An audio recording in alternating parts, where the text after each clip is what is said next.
After multiple delays due to the coronavirus pandemic, Wonder Woman 1984 is finally in theatres and streaming on HBO Max. But the film is not available in star Gal Gadot's home country. Jesse Saturn takes a look at the triumphs and the hurdles of streaming.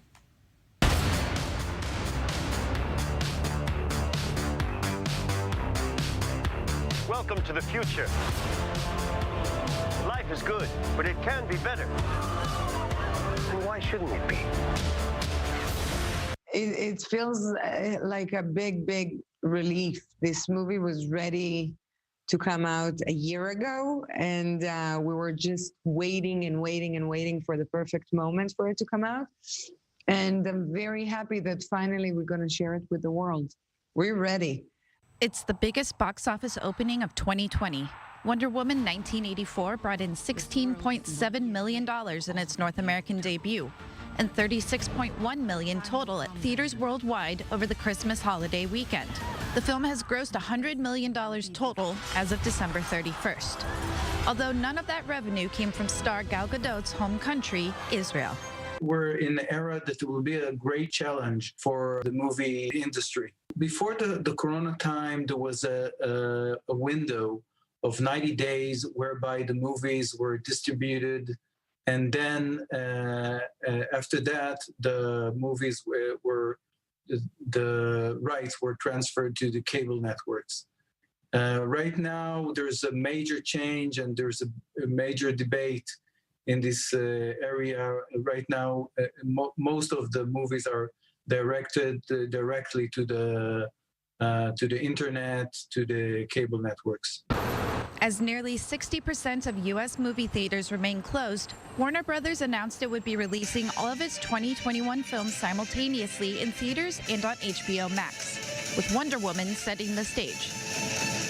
Warner Brothers' parent company AT&T said close to half of HBO Max retail subscribers viewed Wonder Woman 1984 on Christmas Day.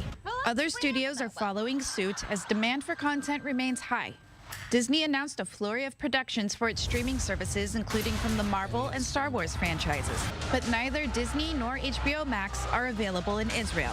And with all movie theaters across the country closed, Israelis will have to wait to see if these films will have a wider release to other video-on-demand platforms like Amazon or iTunes. And some may turn to illegal means to watch. Unfortunately, all in all, there's the internet is a paradise for counterfeiters.